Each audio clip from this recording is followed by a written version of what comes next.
palabra con hechos, transmitiendo los mensajes de salvación para esta generación que no quiere oír el mensaje de salvación, que está alejada.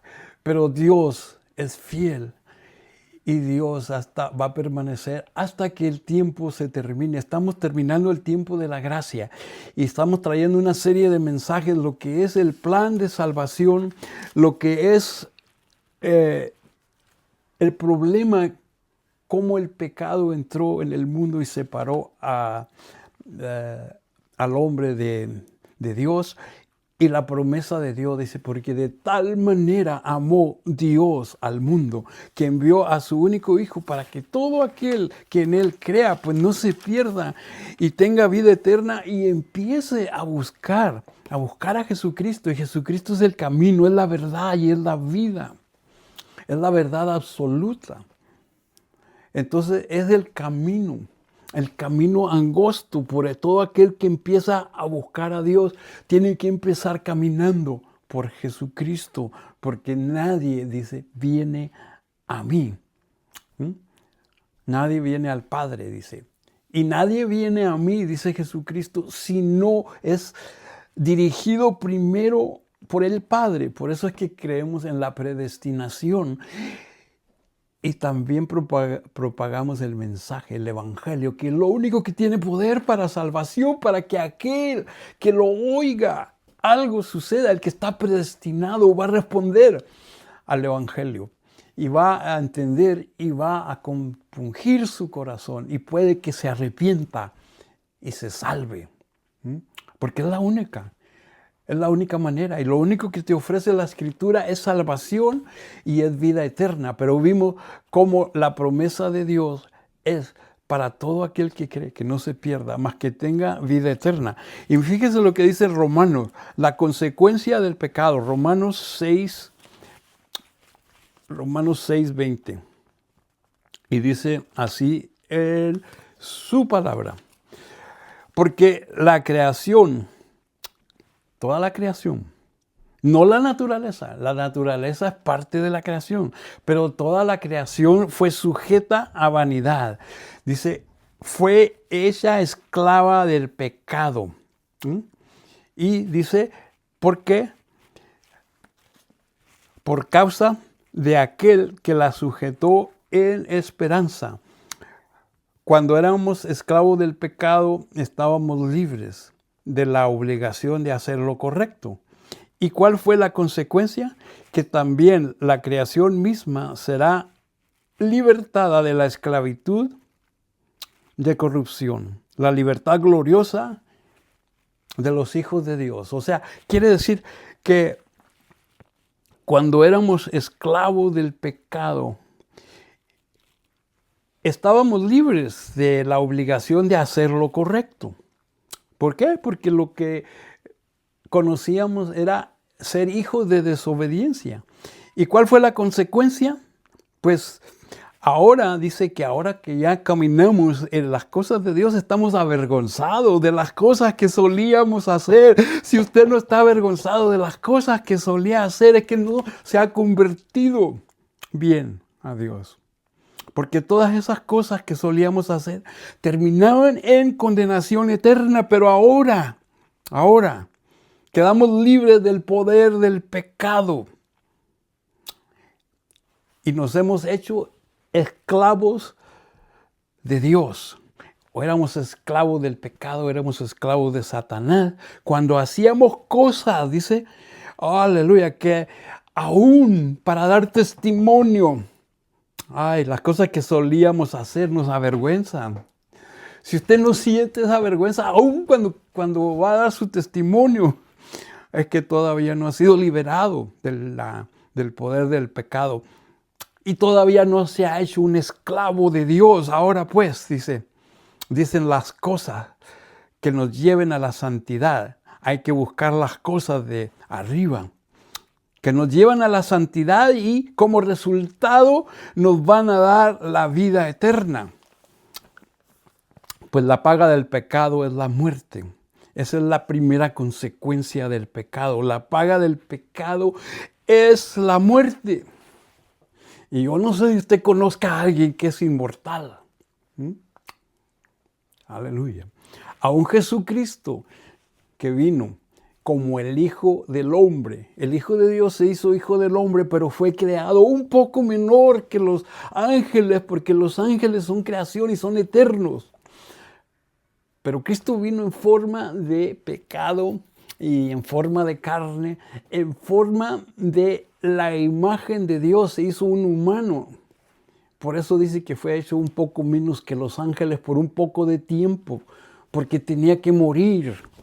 Él vino exclusivamente para morir, porque la paga del pecado es la muerte, y con su muerte, entonces Dios nos regaló la vida eterna por medio de Jesucristo nuestro Señor. Y ahora somos salvos por gracia, por medio de la fe, como nos dice su palabra en otra de las escrituras, en Efesios 2:18, dice que ahora somos salvos por gracia por medio de la fe.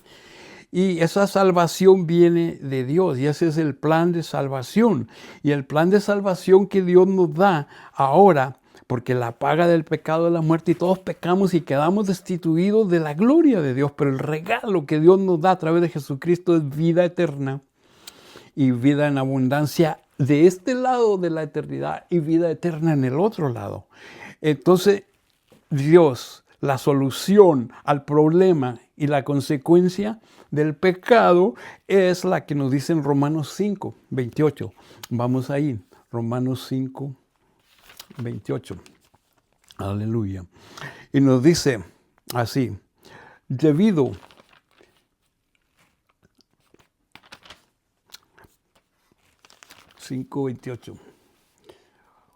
y debido a nuestra fe, Cristo nos hizo entrar en un lugar de privilegio inmerecido. Esa es su gracia. Dice, por gracia sois salvos. Entonces, debido a la fe, por medio de la fe y debido a nuestra fe, Cristo nos ha hecho entrar en un lugar de privilegio. Esa es la gracia, inmerecido. El favor de Dios, la gracia de Dios, el privilegio de Dios que no merecemos. Esa es la gracia de Dios. Dios nos hizo entrar por medio de la fe a su gracia. Y por gracia sois salvos por medio de la fe. Y aquí nos dice en Romanos que debido a nuestra fe, ahora entramos en ese lugar de privilegio, que es la gracia de Dios, en el cual ahora permanecemos y esperamos con confianza y con alegría para participar de la gloria de Dios, por cuanto todos pecaron, quedaron destituidos de la gloria de Dios. Nadie, porque todos vamos a morir. Por eso le digo, a menos que usted conozca a alguien que sea inmortal. ¿Qué es lo que Hollywood quiere hacer? ¿Qué es lo que las industrias del cine quieren hacer? Inmortalizar a las personas. ¿Qué es lo que el mundo hace? Querer inmortalizar a todos sus ídolos. Aunque mueran, que no mueran, que su esencia quede ahí, que su espíritu quede ahí. Pero es totalmente diferente a lo que Dios nos promete. Entonces Dios nos hizo entrar en ese lugar de privilegio, en su gracia, y nos hace permanecer y esperar con confianza y con alegría de la gloria de Dios. Y eso es lo que le falta a la iglesia, hermano, que la gloria de Dios, no solamente que nos visite los domingos, no, que la gloria de Dios permanezca en cada uno de nosotros las 24 horas, los 7 días de la semana. Que el gozo del Señor, pero para tener el gozo del Señor tienes que tener la gracia y la paz de Dios. Y decimos que la gracia pues es el favor, el privilegio inmerecido que Dios nos mandó por medio de Jesucristo. Cuando tienes la gracia de Dios y tienes la paz de Dios, entonces es que puedes tú sentir el gozo, pero no es tu gozo, es el gozo del Señor que permanece para siempre. Mire qué interesante cómo la Escritura te va llevando. Cuando empiezas a meterte en la Escritura, te va diciendo el camino, la verdad y la vida eterna.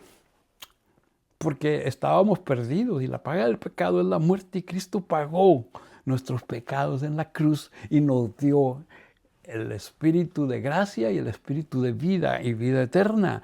Y eso es lo que las Escrituras prometen, gracia y vida eterna, nada más.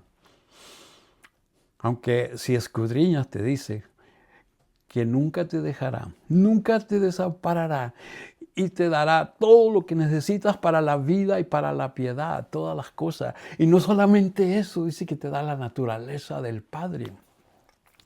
Qué interesante lo que es ahora.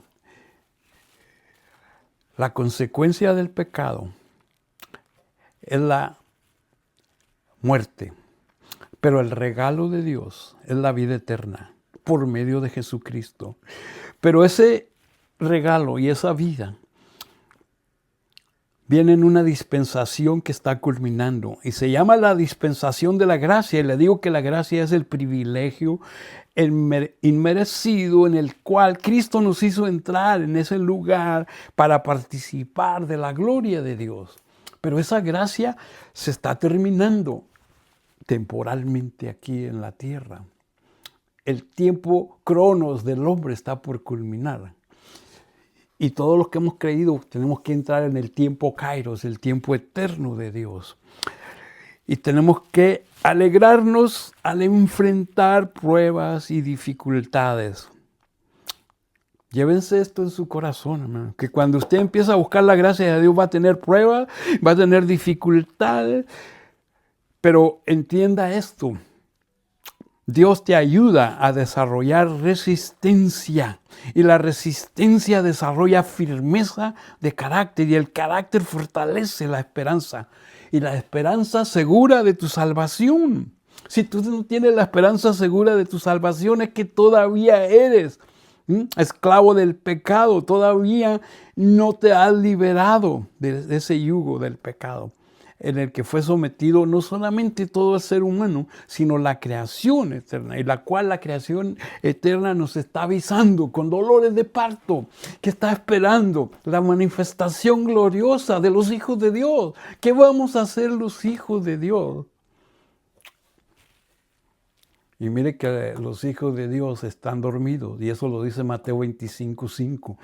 Porque el reino de los cielos semeja a 10 vírgenes, 5 prudentes y 5 necias, y dice que las 10 cabecearon y durmieron.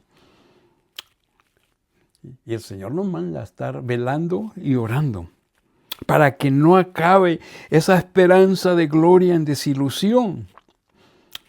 Y tener en cuenta con cuánta ternura Dios nos ama, porque nos ha dado el Espíritu Santo para llenar nuestro corazón con su amor. Por eso en el nuevo pacto que Dios hace ahora con el Hijo del Hombre, con Jesucristo, y lo sella con su sangre, ahora podemos ser templo del Espíritu Santo. Y no olvidarnos de esto. Dios nos ama con ternura y nos ha dado su Espíritu Santo para que llenemos nuestro corazón con su amor.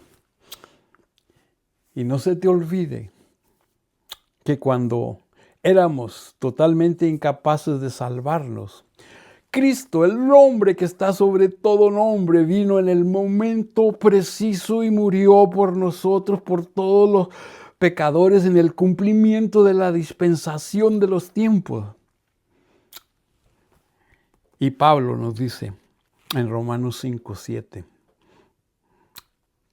Fíjense bien, dice, nadie o casi nadie se ofrecería a morir por una persona honrada, aunque tal vez alguien podía estar dispuesto a dar su vida por una persona extraordinariamente buena. Dice, nadie estaría dispuesto a morir por una persona honrada, aunque tal vez alguno podría estar dispuesto a dar su vida por una persona que fuera extraordinariamente buena.